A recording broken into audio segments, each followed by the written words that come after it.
And you are listening to WRUULP Savannah, Georgia, 107.5 FM, WRUU.org. We are Savannah Soundings Community Radio with Global Soul, and I am your host, Adam Messer. This is the Adam Messer Show, and today we have our special guest. His name is Terry Drehmel. He's been on the show before as a guest and also as like a co-host with me. So welcome back, Terry. Thank you so much for being here today. Well, thank you for having me, Adam. It's a great pleasure to be here. And Terry, Sebastian is always in the studio with me just about every week. And so he's going to play some live music for us. Bass, you want to take it away?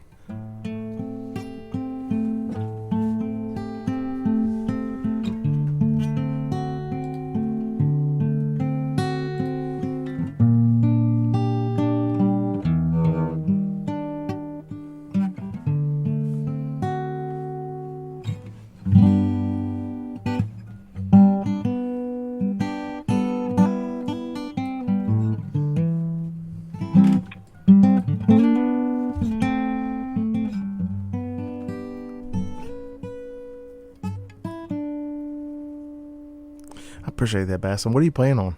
Acoustic. What is that your new one that you got? It's just a Fender. I don't know. It's just a regular acoustic electric. That's cool. So Yeah. All right. Terry, I'm so excited to have you on, man. You got the okay, so everybody, a little bit of background here. If this is the first time you're listening or tuning in, let me turn. Okay, yeah, Sebastian's like hit his mic off, turn it off. Anyway, so if you're just now tuning in, little backstory real quick. About a year or so, a little over a year or so, I walked into Gray Face Records with my son Sebastian, and we went and checked out, we like to check out their records and stuff like that. They got a lot of, cool kind of eccentric type stuff over there and some oddities and stuff like that. And I walk in, and on the counter is a copy of this comic book, and it's STEERange Comics. And I'm like, oh, what's this? So I look at it, and I'm like, man, I got to get a copy of this. And I had to do some digging. Had to look online and I had to kind of dig out your email, and I sent you a message to the website, and I was like, hey, I've got this radio show. I'd like to interview you. I'd like to talk with you or whatever. And boom, we just hit it off, and we've been friends since. And then Darlene, your wife Darlene, we've just all been friends, and it's been so much fun. And since then, you've been on the show several times, and I'm just happy to have you back on, man. I appreciate it, Adam. It's always a good time. Okay, so everybody, we have been Terry and I have been talking a lot off the scenes about comic book making, and so I used to love reading comics when I was a kid, and one of my things was, the last couple of years I've been writing books and doing poetry and stuff like that, and so I've just been in this creative mode of wanting to do things. And one of those kind of bucket list things was making a comic book. And so I've been bugging Terry's brain about, the process and, just kind of storyboarding and all kinds of things. And I've read 4 books now on it. And actually, Terry, I just picked another one up yesterday, which had a ton of layouts for paneling. Mm-hmm. And I was like, oh, this is another resource I can use. Pick it up. Boom. So, and everybody, I put out what they call a little zine this week for Bionic Barry, who's just a kind of a fun character that I made last year. And so I dedicated that to you, Terry, and to Darlene, for all the support, and I just love it. And there's a lot of winks and nods to the Prisoner TV show. So, can you tell us a little bit about the TV show? And then you looked at the zine yesterday, right? Yes, I did. That was very entertaining, Adam. It's a great start. For what you've got in mind. So I have to put this out there too. I shared it on the Prisoner a Facebook group, and somebody was like, well, there's a character on the show called Archer that he calls himself Bionic Barry sometimes.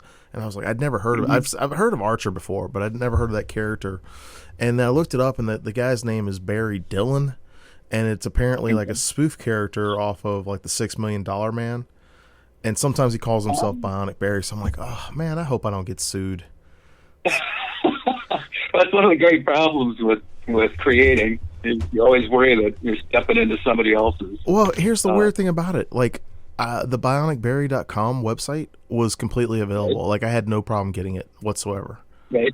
And, I looked up Bionic Barry. I didn't see anything. And then, when this guy put, that it was like, there was a character in Archer, and I was like, of course it'd be, like a big network. So, like, I'm just expecting, like, Disney to send me, like, a cease and desist now because they own Fox.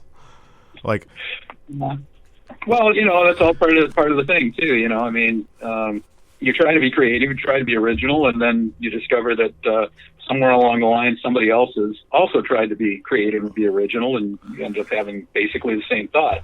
Well, here's the thing: if I do get a cease and desist, I'm not going to change anything until then. But if I do get a cease and desist, I'm just going to change his name to Bionic Jerry or Bionic Larry or Bionic Harry. Or exactly. Not Bionic Barry. I might call him that. Not Bionic Barry.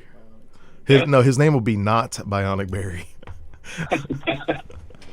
He'll be. You'll have to call him Not Bionic Barry. Hey, Not Bionic Barry.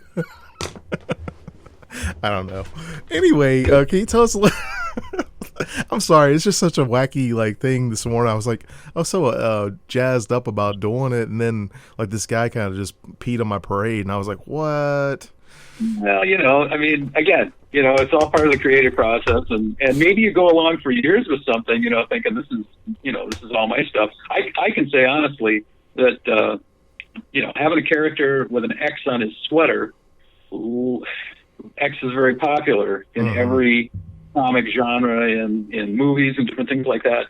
And, one of the original iterations going back in 1974 was the X Factor. Well, of course, that's been used in a couple of different ones. X Factor, yeah, they made a whole comic book show series about it. Exactly. Yeah. But I have, if it were a thing where I could say, okay, I'm going to sue you guys or something crazy like that. I mean, I've got proof from back in the 1970s of that being published. So, it's kind of one of those things where I feel safe. If I'm really being creative in my own right, if somebody's going to come back later on and say, well, this is how it is, that's a different story. But at this point, you got to go forward with what you have and work from that perspective. So yeah, that's the way I feel about it too. It's kind of like, I'm just going to just rock and roll with what I got. And because I'm not, I'm looking at making a zine, and then I'm looking at making a full book. But I don't really think you have a lot to worry about until you start talking six figures. Then all of a sudden the lawyers start showing up. So till you hit that point, I think it's okay. Oh my gosh! So I wanted to hit that off the bat because I was like, this episode I wanted us to talk about just kind of like the creative nuts and bolts, and and I definitely we had talked about getting Dave Roper back on. I definitely want to do that, and the guy that did the Motorcycle Man director, I can't remember his name off the top of my head, but Daniel Lovering. Yeah, I'd love to. We had promised everybody we were going to do something like that, and then the pandemic hit, so we're still going to be working on that. Just it's going to be maybe probably closer to the fall. Just a heads up, but yeah. So you have issue number 8 out, right? It's on newsstands now, locally. Correct. Number 8 is out. It's you can pick it up at the usual locations. So in Savannah. So. Oh, I love it. This everybody So I'm not trying to plug myself here. I really am not. I just want to talk about creative projects that we're working on. So I have been, like I said, I've been wanting to do this comic book. And I've got this little kind of like a lighthearted sci-fi comedy series called The Adventures of Tex Riddle's Space Librarian. And I was like, hey, Terry, what do you think about me doing an ad in your comic book? I would love to do an ad in your comic book. And Terry's like, yeah, man. And I was like, okay. So I did an ad or whatever, and I opened up the book, and it's the third or fourth page in. I was like, what? Like, it's just so crazy because as a kid reading comics, I'd see all those little ads like, send away to get the, well, in the 80s, when I was reading it, it was like send in to get, like kind of like the as seen on TV type stuff, I guess. But it was like as seen in comic books type stuff. Or like a lot of it was I remember Mile High Comics always had like an ad, like buy this book. They had like a price list of different books that you could mail away for, and I always thought it'd be That's so funny. I've actually been to Mile High Comics. So. I've never been there, but I've always wanted to go. Yeah, it's in Denver. Yeah. So I thought that was so cool, man, that you let me put an ad in your comic mag, the STEERange #8. That's like the first time I've ever had anything published like outside of my own stuff like that. Well, we've all got to kind of work with each other, if possible. And I mean, look at you. You do well. You're advertising, not really advertising, but you're talking about my comic book on the air in Savannah. Oh man, it's my pleasure. I'm totally geeking out about it. I love it. Well, and then we do the whole thing with Books and Brews. We talk about you can talk about all these other venues. The Savannah Quill, different things that you've done. I mean, that promote everybody around here. So that's about time you got a little bit of it too, right? So I mean, we're all just helping each other out. Well, you have been helping me out like a ton. You and Darlene, with especially. Okay, so everybody, and I it's kind of weird. I don't know how to say this, but I've just been going through the creative blahs lately, like the last couple of months, and I think. A lot on my plate. I mean, like, of course, everybody's going through, the stuff with the pandemic and the, Black Lives Matters. And, like, there's so much stuff going on right now, change, and all that stuff. And, it's kind of overwhelming at times to think about, like, everything in the world. It's like, oh, man. And I just kind of lost my mojo for a while because I was like, man, is this really even important? What am I doing is even, whatever. And I stuck with doing the radio show every weekend during the pandemic because I was like, you know what, I can do this safely. We changed over to remoting the show in with people on the phone because I was like, okay, this is the one thing I can kind of really focus on and keep doing consistently. But as far as like writing and my other stuff, the only other projects I've been working on is that anthology, and that's mostly because I've been able to do admin stuff with it. I'm not having to write, you know what I mean? And sure. The last couple of weeks, we've been talking a lot about, doing the comic book and writing and stuff like that has really helped me a ton because I've been able to kind of figure, well, and I'm not all the way there. I'm going to say I'm about 60% there. Okay. But I'm better off than I was because like, I was just kind of stuck. I mean, we were talking, I was just kind of like, I was like, oh, I don't even know if what I'm doing is making any sense or, right. Not that I wanted to quit or give up because I'm not ever going to quit or give up. I'm not that kind of person, but to kind of feel like, well, is it even making a difference? Is what I'm doing even like making anything, a difference at all? And, and then, honestly, I love being able to just chit chat and talk with you about geeking out about, like, hey, what, like we were talking about Plop magazine or cartoons or, The Prisoner, and it's just kind of fun, man. It kind of recharges my battery. So, let me go to station ID real quick. I'm sorry. Hold on one second. Hold that thought. Are you listening to WRUULP Savannah, Georgia, 107.5 FM, WRUU.org. We are Savannah Soundings Community Radio with Global Soul. This is the Adam Messer Show, and I'm your host, Adam Messer, and my special guest today is Terry Drehmel, who is the creator of STEERange Comics, and issue #8 is now available. So, I'm sorry, Terry, I had to do station ID real quick. So, no, I understand. This is the nuts and bolts of radio as well. So,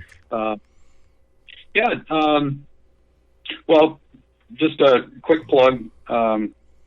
If you're looking for STEERange #8 right now, you can pick it up at Planet Fun down on 127 East Broughton Street. I'm not selling anything. I'm just saying, No. We can tell people where the stuff they can find it. We just can't tell them to go buy it. That's the difference. No, because we're community radio and we're not. We can't say that STEERange Comics is the greatest comic ever. I can't say that. I can think it off the air, but I'm not allowed to say it on air. Anyway, I would never try to convince somebody to go buy, me either. the entire series. Because I would never convince anybody of that. I mean, I don't want to break the rules of community radio station, so I don't. Me either. Yeah, it's like breaking the rules of comic book dumb. You could end up in massive trouble. Yeah, I could end up being sued because I called my character Bionic Barry. Anyway, you can also pick it up at Graveface Records and Curiosities, Neighborhood Comics down on Bull Street, and of course the Shaver Booksellers at 326 Bull Street in Spain. So that's my. I actually was at Neighborhood Comics last week. I went and took that zine around, and I hit up all the the local comic book nerd shops and stuff, and just I mostly passed them out. But Greyface actually agreed to carry a couple for me. So if somebody wants to get one of those, you can pick up STEERange and pick up one of the Bionic Berry zines if you want to. If you want to check it out. That's the nuts and bolts part of comic books too, really. I mean, when you start talking about distribution and that sort of thing. The distribution is I think a big thing.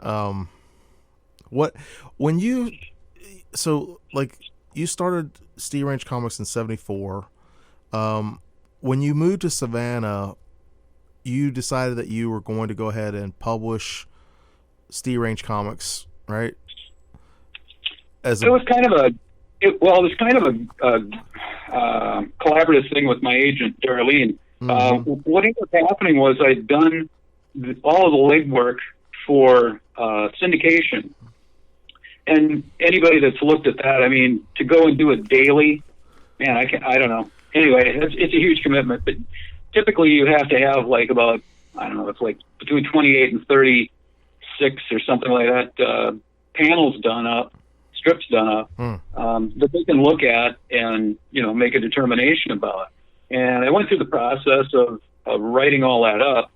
And when I got done with it was like, I don't know, we'll have to see. So I tried that route. And I think anybody that's going to go into the comic book biz or any entertainment biz, you're going to get some rejection and that sort of thing. And you either live with that or you let it crush you. And that didn't happen. So after I got done with it, Darlene said, you got all these panels.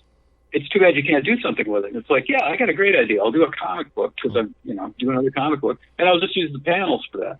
So the first couple issues were really quick because I already had the work all done. Yeah. And that gave me room to breathe to do some of the other stuff. And I think really, like what you're doing, when you go out there and somebody says, yeah, I'll put this on the shelf for you, that's a huge, huge thing. And people like John down at Planet Fun, I mean, for them to just say, hey, yeah, it's like, wow, talk about giving you just a huge boost. And when you were talking about, having like hit a dry patch or something like that, where it's like, I don't know, this isn't really working. It's a good opportunity to think things over, but there's nothing like having somebody say, sure, we'll put that on the shelf for you, to really get your juices flowing again and get you running, and I'm glad to hear that you're back, back in the saddle and slinging ink again. So yeah, it is so crazy talking about that same thing, because I've got a couple of friends that I like to talk with creatively. There's a couple of friends like you that they're creators like you, and that they make things, and I'm not knocking anybody that doesn't make anything, because we're all artists. I believe that in my heart and soul, that we're all artists. It's just on what you want to do, whatever you want to create. But there's certain people that that I talk with that are creators and that they like doing their own thing. And one of my friends, he was like, when you hit those dry patches like that, what you got to do is go put out some of your stuff that you've already had ready. I've got stuff that I'm sure just like you, I've got pictures and sketches and just stuff that I never shared. That's just been sitting around in a notebook, just where I was piddling around, and so it's kind of crazy. Like last night, I was thinking about the show today, and I just did a quick sketch, kind of like Jack Kirby esque of the character, kind of like oversized action type stuff, and I was like, that's just one of those things where, like, if I hit a dry patch, I'm just gonna go back and be like, hey, boom, here you go. This is something I'm working on. But the zine thing was so, like, it was so fluid. Like, I was able to do it in like a day, and I didn't have a script or anything like that. I was just like, you know what? I'm just gonna do it. I'm just gonna push myself. I want to go ahead and get it done. And then I was thinking about The Prisoner. I was like, okay. I was thinking about you and Darlene. I was thinking about The Prisoner. I was like, you know what? How can I do like an homage to this TV show? So I put these different winks and nods to the show in the zine. Right. And what did you think about those? I mean, like, did it come? I mean, because you obviously know a lot more about the show than I do. But did the panels, kind of like, did you like, oh, that's whatever?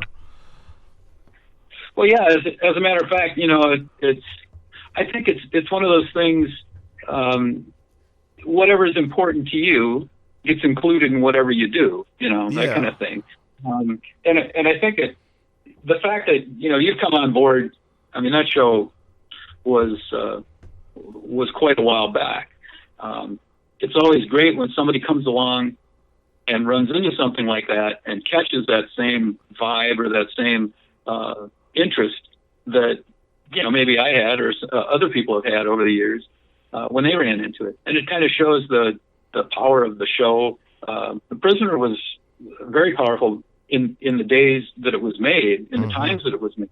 And it holds true today, which I think shows a lot about McGowan's work and the other writers and producers on that show, their vision. Because you see a lot of science fiction shows. I get a chuckle out of like Space 1999 and some of that kind of stuff where it's like, yeah, okay, here it is, 2020. Yeah, still haven't made it to the moon yet. Where's the flying cars? That kind of stuff. And but that show definitely was visionary. And so for you to say, well, I appreciate this and I want to put a nod and a wink to it, that's great. I mean, I'm sure other people are going to say, what's The Prisoner? What's that about? They're going to look at it, that kind of thing. That doesn't hurt anything, It's great. So. Yeah, I was like, well, I wanted to do something that would be, like I said, I wanted to dedicate it to you and to Darlene. I wanted to do something that like would be cool, kind of cool. So I tried to put in like little winks and nods, but I didn't start off like that. I know. Like it's kind of weird because like I wanted the character to break the fourth wall. Like that's his whole shtick. Is like he's kind of like this, I don't know, like goofball type character or whatever. But I was like, okay, well, how can I play this into, this story? Like, how can I play it into, like him, right, whatever. And I take it you were kind of letting the character run with the script, so to speak. Yeah. Well, like number 2, the panel with number 2. Like you see on the cover, you see Bionic Barry, but you never see him again until the final panel, right? Right. And he's actually, I'm going to sound kind of crazy here, but he's actually not the captain of the ship. Okay. That's the spin on it, because you don't see the captain either. Exactly. And then number 2's knocking on the door, and Bionic Barry's behind the door. So I was like, okay, and I'm going to do it in the next zine, but, there's a different character that's actually the captain of that little spaceship. So there's a bit of mystery involved in this then. Yeah. So, but if you're reading it and you don't know, you would think that Bionic Barry is the captain, and at the end of it, he's behind the door, kind of like a little, puff of smoke, and he's like there to save himself, But yeah, pretty cool. A lot of depth. So. Well, I was like, I don't know, but like reading your stuff is so interesting. I was like, why can't I do something just kind of out there and fun and I love wit and humor, and I love clever things. Sarcasm and snarkiness, I don't know. It's hard for me. Like snarky humor or sarcastic humor, it just depends. Like if it's sarcasm because it's being witty, then I like it. But if it's because it's sarcasm to try to mock somebody, it's not. I don't think that's clever. I mean, like, wit and witticism is a whole lot better than, being snarky or sarcastic. And some humor, all it focuses on is like, like the negative, like, oh, we're just going to make fun of somebody, mocking them, whatever. But like the thing I think of, the difference is like George Carlin, right? He could be really snarky, but all of his stuff was like razor sharp, and it was pointed for a reason. You know what I mean? And like I like that. Yeah. I like that. But I also love slapstick humor. I like, kind of fun, lighthearted stuff. And that's one of the reasons why I like your STEERange, is because like the issue with the like the Comic-Con type stuff. I was like, man, this guy totally gets it, And that's the kind of thing. It's like, sometimes you point out stuff and you're like, you're not making fun of anybody, but you're just like, well, that's kind of strange, or that's kind of weird. Why, why is that, Well, I think a lot of when you start talking about the snarky or the darker humor, it's just kind of one of those things where what's inside you. And the other thing is you can always, I don't know, I just feel like we've come to an age where maybe we're a little bit smarter than we used to be, in that saying something nasty about somebody isn't lifting anybody up. No. And it really isn't showing any degree of, intellectual capacity. I mean, certainly, you can take the low road, and I'm not afraid to put some real juvenile humor in, but it has its purpose. And if you're out hurting people, I don't really know how you can sleep at night. I mean, there's plenty of things that I could do or could put in this, and every once in a while I'll run into something and I'll go, that's getting a little bit too sharp an edge on it, or maybe somebody might find that a little bit offensive. So that goes up in the garbage can. I mean, you gotta be able to throw stuff away too. So well, like I had to do that with the text riddle thing, because I wanted it to be kind of like a sci-fi humor, and I started writing it, and it was more like a dark sci-fi. It wasn't funny at all. It was more like, just hardcore sci-fi. And I was like, wait a minute, this is not what I wanted to be, Right. And even though I was kind of free flowing with the outline that I did and all that, I had to put it on the shelf, Right. And I think sometimes stuff endures longer and travels better if it is a little bit more comedic, a little bit more relaxed that way, and not angry and snarky. Yeah. It's weird because with and I'm not an expert on comedy. I love to laugh and I love to joke around, and I love to have a good time with people and have a good laugh and all. But I always think about Robin Williams, because like as a kid, Robin Williams, like I remember watching Mork and Ork, the Nanu, Right. And I watched Saturday Night Live as a kid. I remember Steve Martin and like Eddie Murphy, and like they had the what was that one? It was oh no, it's Mr. Bill. You remember that? Yes. Yeah. And I grew up watching like that kind of comedy, but then oh man, we gotta do a station break real quick. Everybody, you're tuning in to time's getting away from me here, Terry. You're listening to WRUU-LP Savannah, Georgia, 107.5 FM, WRUU.org. We are Savannah Soundings Community Radio with Global Soul. Here's Sebastian Messer. He's going to play a little bit of live music for us, and then we're going to do the station announcements.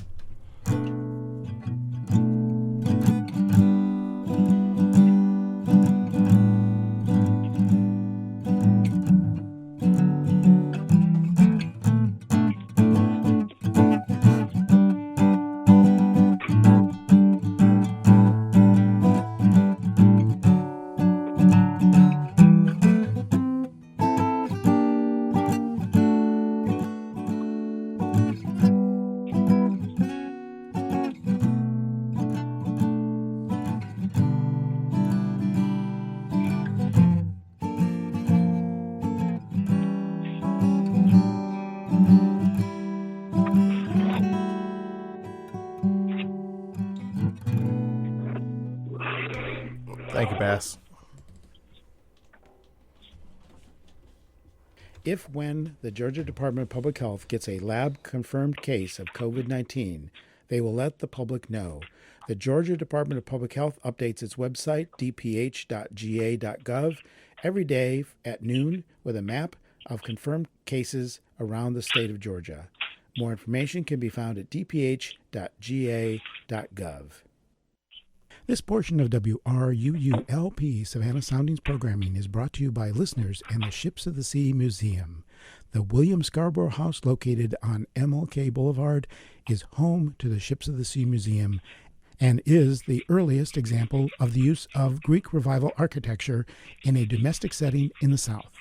Celebrate 200 years of the William Scarborough House. Find out more about Ships of the Sea Museum at the website shipsofthesea.org.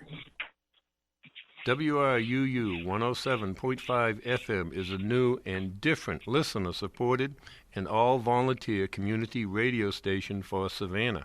Our diverse broadcast and web programming is supported by generous listeners who value our passion and spunk. We are independent of other media and receive no government or large corporate support. People like you are our largest and most important source of our funding.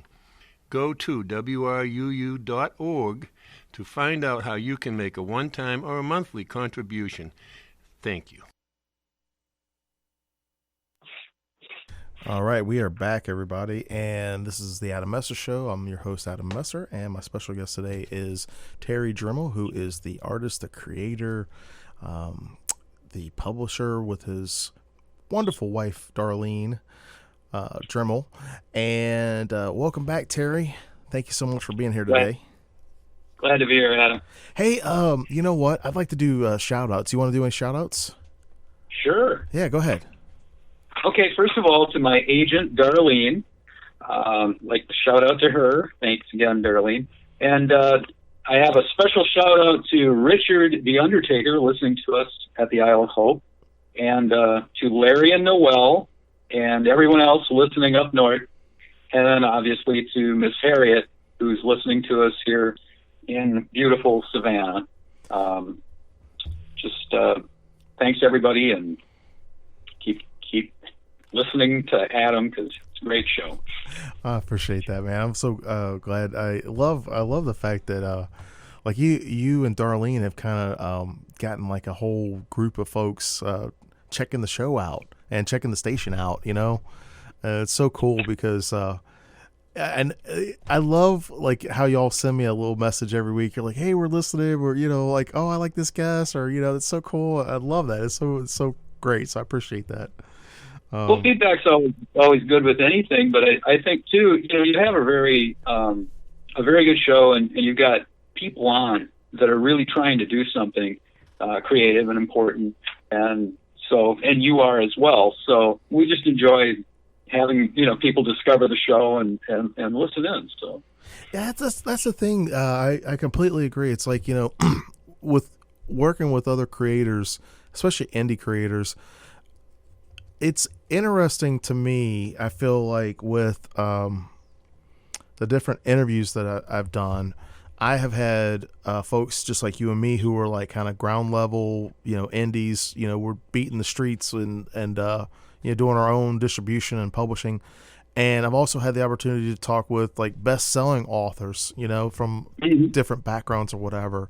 And I think out of the different folks, like as far as like on the top end of the folks who are kind of like making it and doing like, the things that we want to do, Mary Kay Andrews is like one of the most humble folks that I'd ever talked to. Such a nice lady.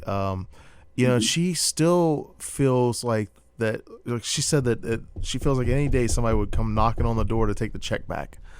And I was like, oh my gosh. And it kind of got me because like, just like we were talking, there's been times like, especially the last couple of weeks, there's been times where I'm like, am I even doing anything? Like sometimes it feels like you put stuff out there and you're like, oh man, this is going to be my, like this is like some of my best work. And then it falls flat, and right. Then you're like, well, it kind of goes back to the marketing thing. Like, you can build a better mousetrap, but if you can't convince people it's a better mousetrap, nobody's going to buy a new mousetrap. And, yeah, but artistically too, though, you always have to look at the fact that it's something that satisfies you. I mean, for a lot of people, creating something doesn't necessarily mean selling something. Right. On the other hand, sometimes you can create all the mousetraps you want if nobody's buying. That's one thing. But on the other hand, you might create something that isn't a mousetrap that nobody understands, and all of a sudden everybody wants it. Let them figure it out. Yeah. So, you really have to be true to what your own creative nature is, I guess. And like you're doing with Bionic Berry or your poetry, any of your other venues that you're in. I mean, really, when you start talking about expressing yourself, you always take a chance that somebody's going to say, yeah, I don't get this and you suck or something like that. But that's more a reflection of, what they are interested in or what they want than it is what you're doing. So I could never understand why folks feel the need to criticize something like that. I mean, like, I feel like if I don't like something, I'm not gonna bash it. Like, if somebody says you're doing the thing, if you can't say anything nice, don't say anything at all. And that's the way, really, artists respect each other that way. But then there's a lot of people that aren't artists. And I guess if you're going to listen to somebody that isn't an artist, for starters, it'd be different if, obviously you can't, but if Jack Kirby called you up and said, Adam, you can't draw a nose for beans. Yeah. I mean, it'd be like, oh, I'm sorry, Jack, I can't draw a nose for beans. Well, thanks for letting me know. Would you be like, could you help me out with this? And if he said, yeah, I'll help you out, that'd be one thing. And if he just said, no, there's no hope for you, well, I don't know. I guess I'd start drawing people without noses. But, I mean, it's one thing if you've got that kind of direction coming at you, as opposed to, like you're saying, this author that you spoke to, Mary Anderson. Mary Kay Andrews, yeah. Mary Kay Anderson. There's a person I am sure if you talk to her, and I know when you talk to her, it's like she's not saying, yeah, and this person, I really can't stand their work. She's a person that's looking at stuff and saying, hey, everybody, you want to write? Write. Yeah, you want to draw? Yeah, you remember that episode with her? She was talking about that kind of stuff, and exactly. I think it goes, it does go back to doing the work and putting in the work, and there's a lot of other factors that go into it. And it's just like in life, a lot of factors go into it. Like, honestly, if I hadn't gone to Grayface Records that day, and I just missed y'all by like 20 or 30 minutes apparently, if I hadn't gone that day, I probably wouldn't have seen STEERange Comics. I'd never seen it before, and it just everything kind of fell into place for us to become friends. You know what I mean? Like, it was meant to be. And exactly. I kind of feel like that with the creative side of stuff is like, I've been feeling a lot of overwhelming feelings, and I've been feeling like, okay, like, what am I doing with this or whatever? And I've been trying to reprioritize because I get better feedback from my poetry and my children's books than I do with my other stuff. And I like the poetry and I like doing the children's stuff, but I enjoy the other stuff more, right? But I just don't, I feel like it's kind of weird, but I feel like even though I enjoy the other stuff more, I'm actually better at doing the poetry and the children's stuff than I am at doing the other thing that I kind of like more. And so,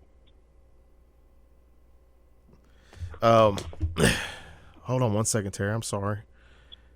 It's okay. Can you actually? Do you mind kind of giving us? Because I gotta reply to a text message here for the next guest.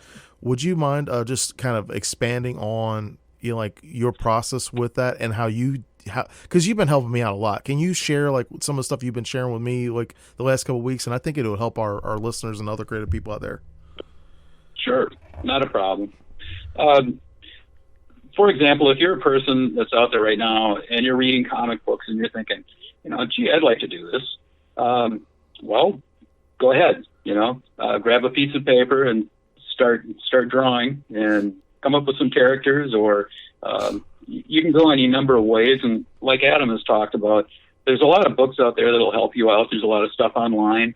I think considering drawing cartoons or drawing comic books right now is you've never been in a better spot, because back in the bad old days, there wasn't anybody to encourage you, and a lot of people would tell you that was just, wasting your time. Nowadays, not so much. You can do stuff online. You can do stuff like we're doing at, handing it, selling it yourself, that sort of thing. But the main thing is you got to be interested in expressing yourself. And, if it is poetry or if it is something else, like that, you always have to remember that you're the one doing the work and not somebody else. So if somebody comes along and says, yeah, you're not, that's not poetry, or that's not singing, or whatever else they're hacking on you about, it really does come down to, think of it this way. You're sweeping the floor, and there's always somebody that's going to come along and say, oh, you missed a spot. Yeah. The guy who's doing the sweeping, so you don't get a vote. I'll do my job my way. Mm-hmm. And same thing with you, Adam. I mean, it's like, if you're enjoying doing children's books, or if you're enjoying doing poetry, do it because you enjoy it. Mm-hmm. To me, the making the buck part of it, that'll come if it's going to come. If it doesn't ever come, well, I don't know. Consider Van Gogh. I mean, really, don't cut your ear off, but just always remember, he didn't get any credit for what he was doing when he was doing it. And there's still people that don't appreciate, understand, or or have any interest in what he did. So, Hey, Terry, I'm gonna we got to do the station ID real quick, and sure. Sebastian's gonna play a little bit here, and everybody, you're listening to WRUU LP Savannah, Georgia, 107.5 FM, WRUU.org. Hold on one second. All right, here's Sebastian Messer, everybody.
All right, thank you so much, Sebastian. And everybody, hey, just want to give you a heads up. Unfortunately, due to an unforeseen circumstance, my guest for the 4 o'clock hour is not going to be able to make it.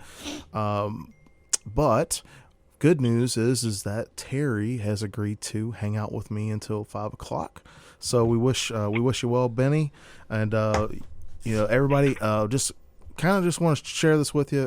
Benny White is a really good friend of mine, and I share his music from time to time. He's always like putting out new stuff, and I love it.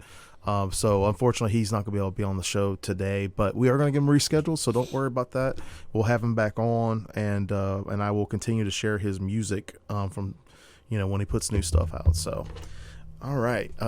Thank you, Terry, for being so patient and understanding. I'm so glad that you're able to hang out with us for this next hour as well, because kind of gives me a chance to pick your brain a little more or share, some of the stuff. Because, you and Darlene, and I know this is going to sound crazy, everybody, but I have become really good friends with Terry and Darlene over the last year. I don't know, we just gel. It seems like we just kind of just gel. We kind of have a lot of similar thoughts, especially with the creative process. I mean, you like the not, I don't want to say oddball stuff, but like, you know, just kind of like out there humor, like I do. And I think oddball's pretty accurate. Yeah. And it's kind of neat because not everybody enjoys that stuff. And I like action comedy, I like horror comedy, I like sci-fi comedy. You know, like Red Dwarf, you know, for example, is one of my favorite TV shows. And even though The Prisoner is not a comedy series, it really, you know, I don't think it really has too many moments that are funny, but it's so, you know, I feel like me watching it in 2020, and I think it came out in 67 or 68, something like that. Sure. I don't know what year it came out, but it came out around 67 or 68. I'd hate to guess because I don't have any information in front of me right now. Yeah. I hate to be in it. Well, anyway, Like that. I feel like the theme that it talks about, you know, like a lot of the human condition stuff that it does, you know, it was way out there, like you know, not eccentric or oddball, but it was just kind of like, hey, you know, freedom is everybody's right, you know. And when you have like in that show, basically the government imprisons the guy, and he doesn't know if somebody's a guard or if they're a prisoner like him, you know, and he tries to escape over and over and over again, and you know, he just never yields to the system, and he ends up, you know, at the end of it, they end up, you know, bringing the system down, you know. And I'm like, wow, this is like kind of, you know, for its time, I feel like it was like very advanced,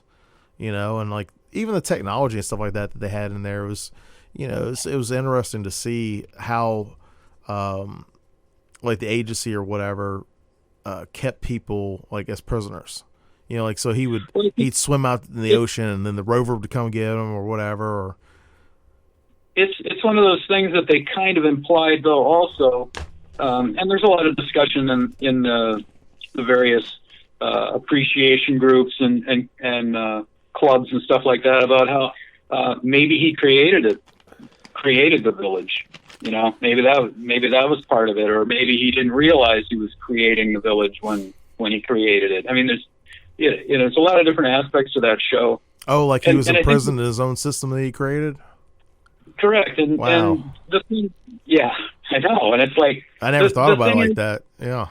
Well, again, that's the whole beauty of the show to me, is that there's so many different ways of looking at it, and it is kind of an onion, and it's also kind of a crystal. I mean, it's like you turn it a little bit, and now there's another thing to consider.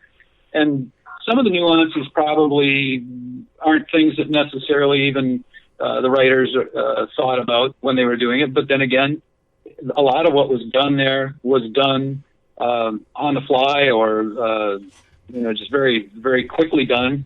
And like Rover, you brought up Rover, the device that constituted that. For anybody that hasn't seen the show, back then they spent a lot of time and energy on this show to come up with a thing that would be like a sentry that would bring you back to the village if you tried to escape. Mm-hmm. And they went through this whole thing, and they had this mechanical thing, and it just didn't work, and it wasn't, you know, it was kind of like, if anybody's watched Doctor Who, it was kind of like, what's the dog on there, K9? Yeah. I mean, oh my God.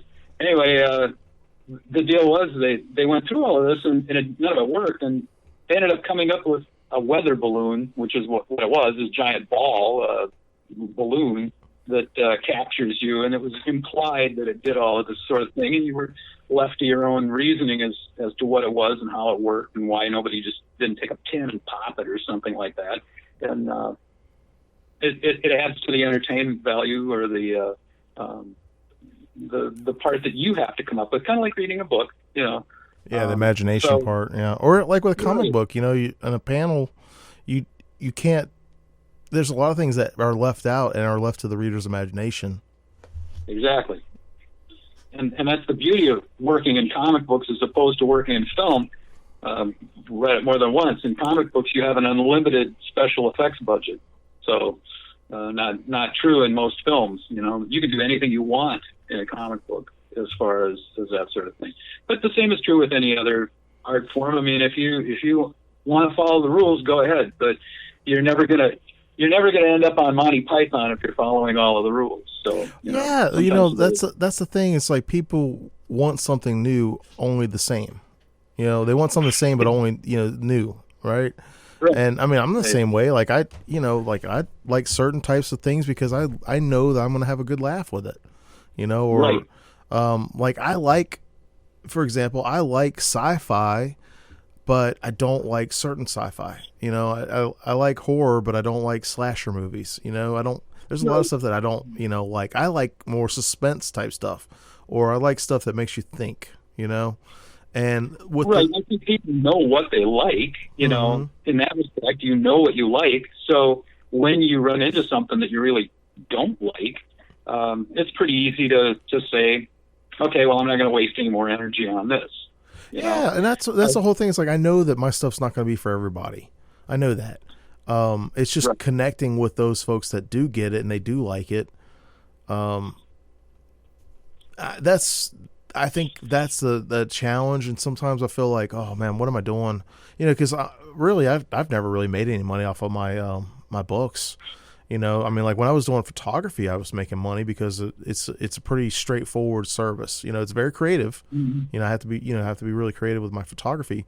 But you have a date, you have a time, a place, clients, and you book it, and then you do the photo gig, you edit the photos, you deliver the photos, boom.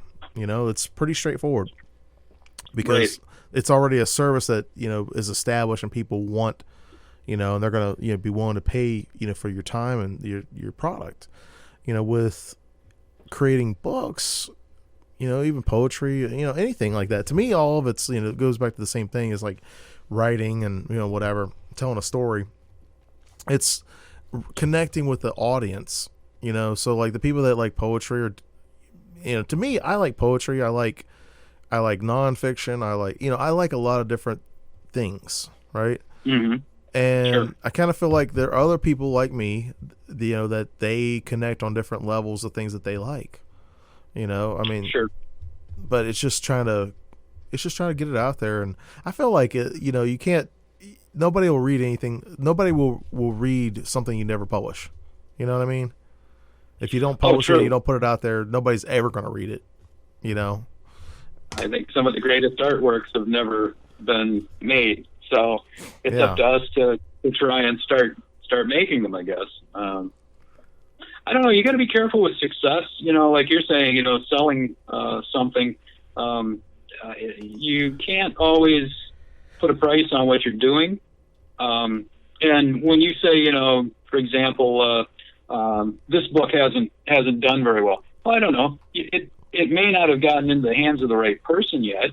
And as far as the whole idea of, I'm going to be successful artist and never have to hold a regular job again.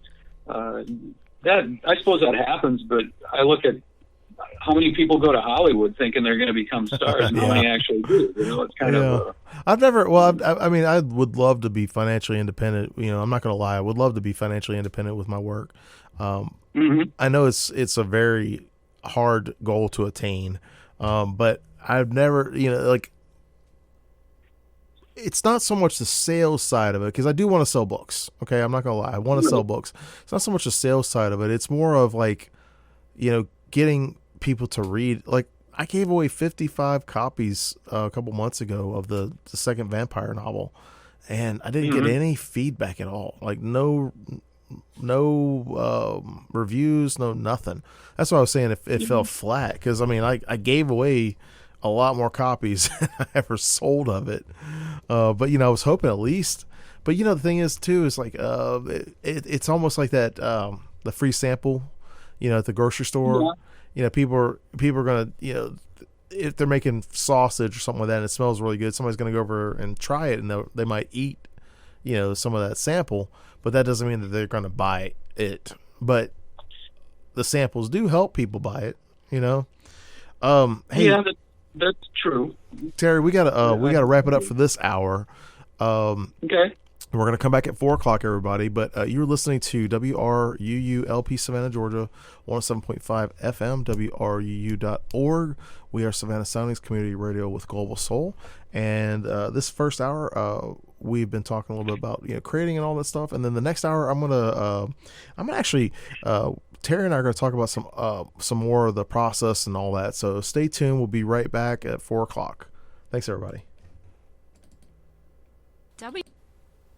You are listening